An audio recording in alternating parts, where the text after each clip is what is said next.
예, 더불어민주당 남구을의 박재원입니다. 일단 화면 한번 봐주시죠.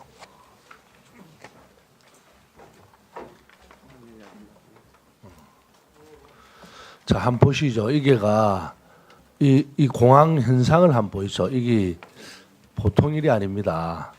물론 이게 이제 이용 안 하시는 분은 모르지만 너무 심할 정도로 앉아 있을 자리가 없습니다. 앉을 곳도 설 곳도 없는 정도까지도 맥힙니다. 저도 김해공항에서 출국을 한번 해보니까 이 사진보다 더 붐볐습니다.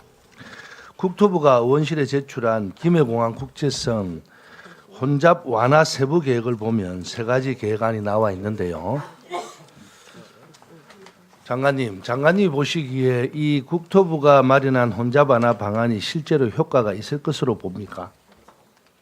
자, 그 대답은 나중에 장관님 아시다시피 김해공항 국제선 터미널은 2012년 11월부터 17년 6월까지 1단계 확장을 했습니다.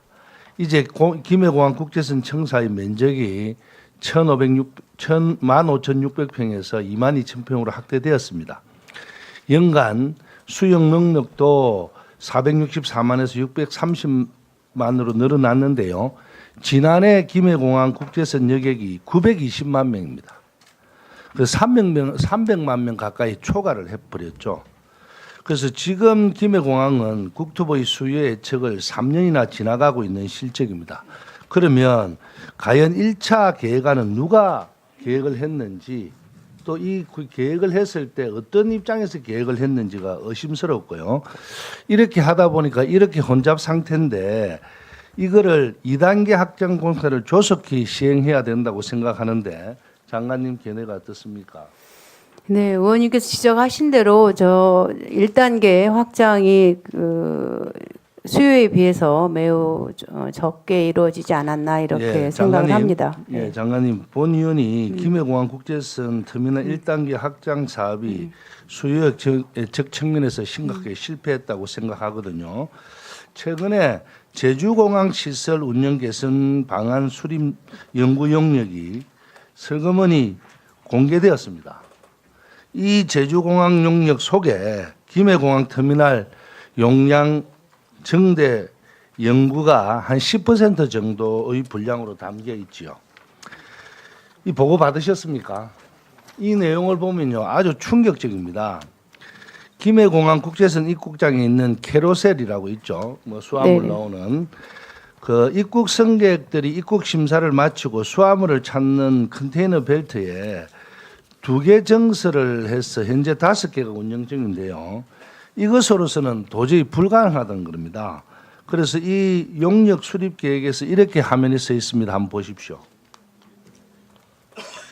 이 용역 보고서는 현재 김해공항 입국장 혼잡을 해소하는 것도 아니고 현재 복잡 수준을 유지하는 데만 해도 2개의 캐로셀이 더 필요하다고 되어 있고요.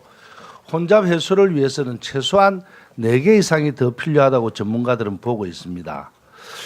장관님, 지금 또 가끔씩 여행 성수기에 혼잡 시간대에 비행기를 연착할 때 수화물을 찾는 데만 2시간 이상 걸리고요. 이게 언론에도 계속 보도가 되었습니다. 김해공항 입국장 수화물을 처리할 수 있는 캐로셀 정설이 무조건 지금 현재로도 너무 모자라니까 빨리 해야 될 입장이고요. 그리고 또 어쨌든 이 공항에 입국하는 사람들은 외국인들이 볼 때 그 공항이 그 나라의 첫 관문입니다. 인천공항도 오지만 김해공항도 엄청나게 많은 수요가 있어서 오고 있는데 이런 모습을 보고도 그대로 방치하고 있고 또 이런 계획을 뭐 계획한다라고 나와 있는 거 보면 좀 한심한 생각이 듭니다. 특히 더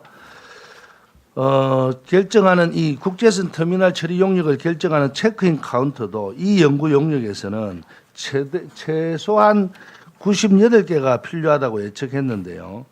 그런데 지금 김해공항 국제선에는 뭐 아예 설치할 공간이 없을 정도로 좁게 되어 있거든요. 그래서 이 연구 용역 보고서에 하면 최소한 98개는 국제선 이용 승객의 50%가 셀프 체크인을 했을 때 가능한 수치입니다. 그런데 국제선 셀프 체크인 비율은 현재 10%도 되지 않고 있습니다.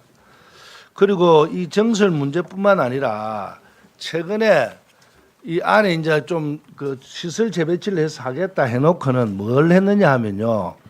국토부는 이 무빙 워크라고 있습니다. 걸어가는 거. 이 공간을 철거해서 재배치를 활용하겠다는 방안을 냈는데 그 자리에 CJ 푸드코트가 들어온다는 보고는 받으셨습니까? 못 받았습니다. 못 받았어요. 이 무빙워크는 김해공항 국제선 1단계 확장 공사 때 2억 원을 들여서 설치한 승객 편의시설입니다. 그런데 1년 만에 철거하고 푸드코트를 만들겠다 하고 있는데 이거는 참 어느 누가 봐도 이해하기 힘들죠. 장관도 잘 모르실 거고. 그런데 이 김해공항 단계 확장 용역을 장관님 이걸 또 뭐 예비타당성 이런 거 받고 하기보다는 장관님께서 직접 한번 가보셔서 어떠한 방안을 내놓지 않으면 진짜로 이 영남권에 이용하는 국제선을 이용하는 승객뿐만 아니라 외국에서 오는 승객들조차도 이 문제를 보고 부산 우리 대한민국을 뭐라고 생각할지 물론 이게 그 공항을 이용해 보지 않는 분들은 아무도 몰라요. 그래서 김해공항 국제선을 국토부 항공 관련 분들이 외국에 나갈 때 그 공항을 한번 이용해 보라 하십시오. 똑같은 입장에서.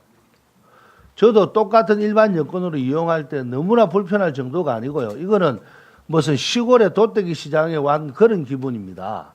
근데 그걸 그대로 방치하고 있다는 자체가 계속 놔놓고 있습니다. 용역하겠다, 또 확장하겠다 말로만 하고 있지 아무런 실행 효과가 없습니다. 앞에 확장 방안 이야기했지만 시설 개선 방안 이야기했지만 그걸 가지고 가능하리라고는 아무도 믿지 않습니다. 그래서 혹시나 국토부께서